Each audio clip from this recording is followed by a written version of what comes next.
Hindi na ako dadalhin. Veteran yan.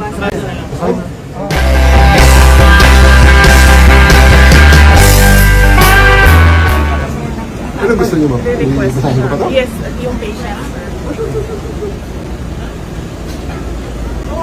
I Ako na. know. Hindi ko na rin alam bakit ganito na.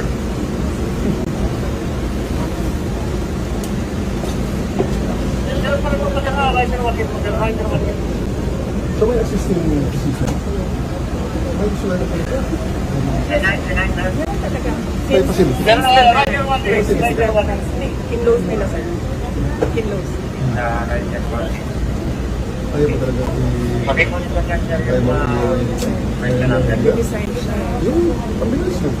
Deadline. Design siya on her own.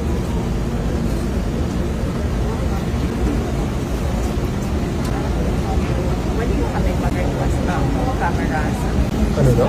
Pasukin ng general yung mga cameras. Cameras. Gusto mo? Palapitin ng mga Palapitin. media? Opo. Sige. Lapit na. Okay. Go na.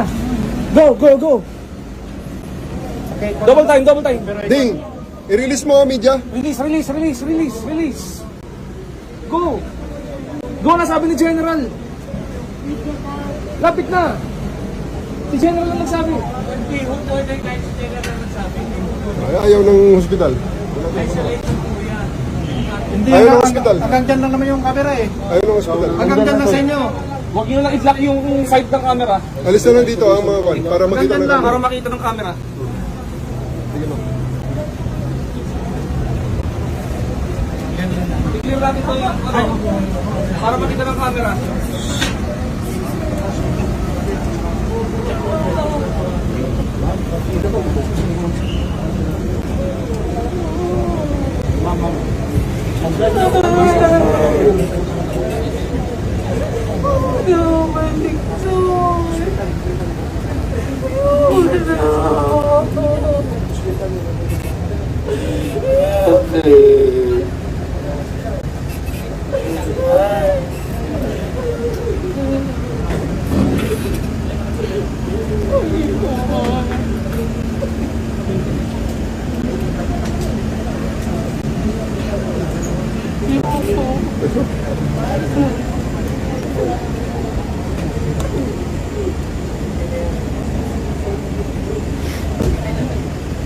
Hindi na ako dadalhin. Veteran yan. Dadalhin. We're going to bring it to the veterans clinic. Oh, where is it? Where is it? Considering that as requested, Attorney Zoraida Lopez has been examined by the physicians and cleared in the Medical Center, Quezon City. You are directed to transfer Attorney Lopez to the Veterans Memorial Medical Center, Quezon City. Sino kasama ko doon? Ma'am, si VP, and anybody of your choice. May text tayo galing kay SILG Rimulya. Ma'am, ang sabi ni SILG Rimulya, Yan din ang sabi niyo, tapos kinuha niyo ako kanina, dadalhin niyo ako sa correctional. ma'am, hindi ma'am, tapos na yun. Totoo. To General Nick Torre from SILG John B. Rimulya, transfer of Attorney Zoraida Lopez to Veterans Memorial Center. Dear General Torre, as verbally agreed upon, the transfer of Attorney Lopez to the Veterans Memorial Hospital shall be complied with respect to the House directive to transfer her. Please accord all security measures necessary to ensure her safety. Furthermore, please allow the untethered access of her personal physicians during her confinement. The attorney will also be accorded full visiting rights of the following people: Senator Bato de la Rosa, Senator Amy Marcos, Vice President Sara Duterte. Please be advised that all pertinent hospital safety guidelines should be followed, as well as hospital policies on visitation practices. For strict and immediate compliance, signed, SILG, John B. Rimulya.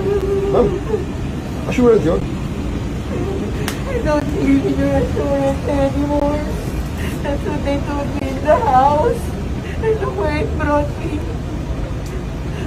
Dito, maraming witness. Maraming witness. Dito naman sasakay ka naman sa sasakyan ni Pumayag sila VP. sa media, pumayag sila kay Senator Bato. Ma'am, sasakay po Pumayag kayo. sila sa akin. Sasakay po kayo sa sasakyan ni VP. Kasama niyo po si VP sa sasakyan. She will be transporting you to Veterans Memorial Center. Pumayag sila. Hindi ka naman iiwanan ni VP, ma'am. Sure yan, Nick, di ba? Yes, sir. Promise. Of course, sir. Nandiyan naman si VP. They are just in one car. Okay, ma'am?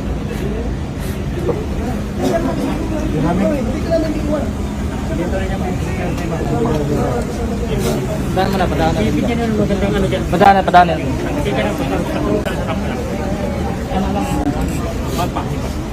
Ay, alalay mo dyan.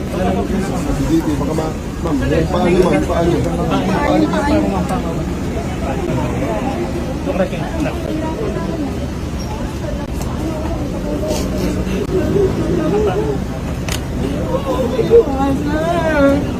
Dito kami sa likod mo, ma. Huwag kang mag-alala.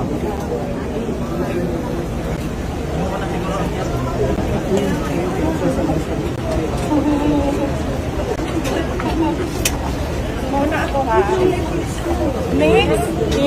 Nicole. Ano ko, te?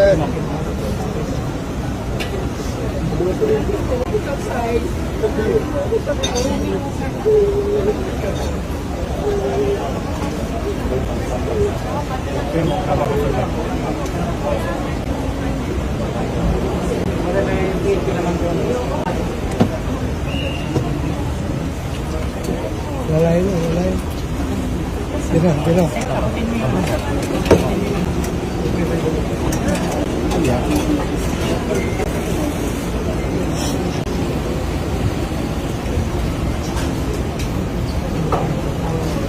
Abangin nyo na eh. Nakalihok na.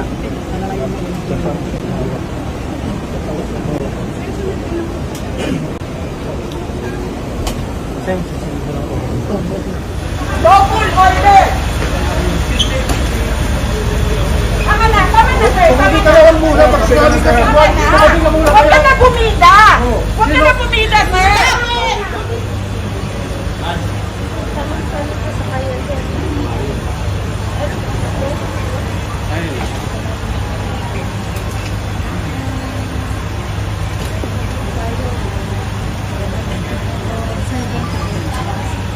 Boss, ganun lang.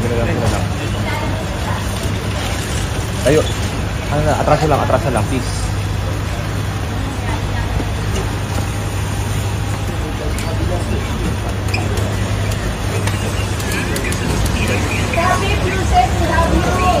Love you, Yusek.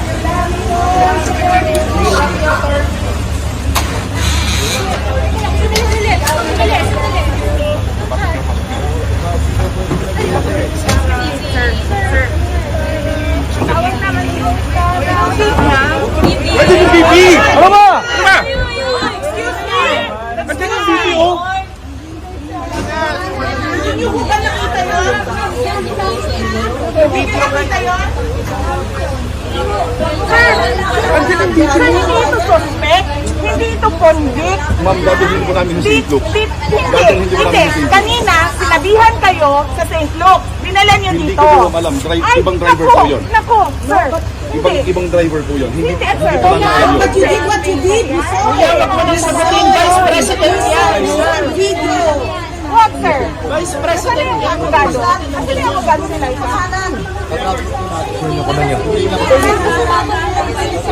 Sasarahan nito, Dibilya mo, ro. Gago. May moral. Sir. Even ang military, may representation kayo kayo sumunod sa mali. Hindi convict yan. Hindi suspect yan. Kasi sir, Hindi lang yan ng contempt. sir, nung nanggaling kami ng batasan, sinabi ko, St. kami pupunta. Dito niya kami sa veterans. Oo. So what is that? That you will bring her to St. Luke's. Saan yan pupunta, sir? Nakita mo yung kondisyon niya? Paano tatakbo yan? Paano tatakbo yan? So, sir, gusto niyo po. Sir, sumunod kayo ng lawful orders. Huwag niyong alam nyo na injustice na siya sa mga tao. Huwag kayong bakla. Tama! Tama! Tama yan. Lakas ninyo sa mga pulis. Kayo may mga pamilya, kayo may asawa at mga anak. Police, dapat loyal kayo sa Constitution, hindi sa politician. Protect the people, not the maluslos. Constitution po, sa batas, hindi sa kay Sir, tampalos-los. hindi to bargain. Hindi to bargain. Hindi to bargain. Ilabas niya yung... Sir, tingnan mo. Kasi dito, doktor na nagsasabi sa iyo, doktor sir. Kasalanan nila. May nangyari kay Atty. Lopez. Pagkawasan.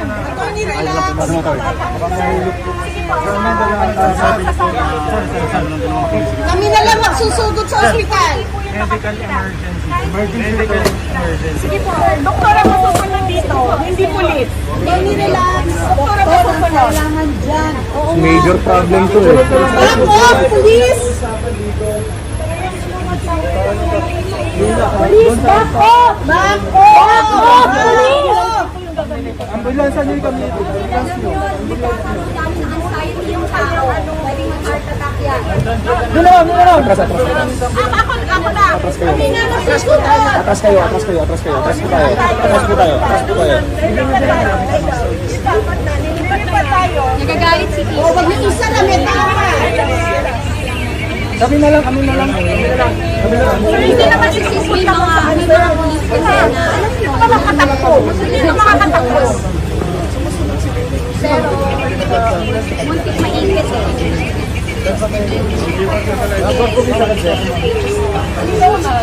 Ayaw niya, umaayos, ayaw ni Atty. Lopez.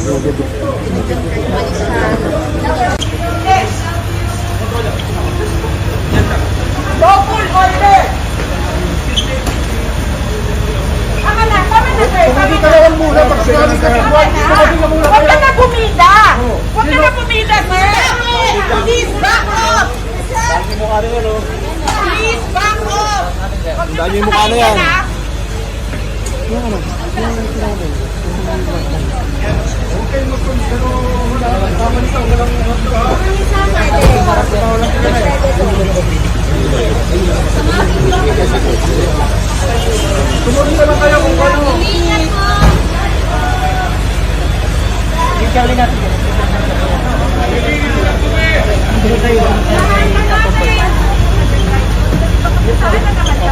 Ako din ma'am, ako yung pakita mo po kayo.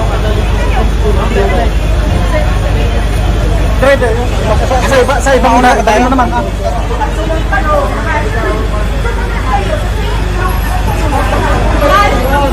Dito yung balay. Ano mo una? Tayo. Ay, Admiral, saan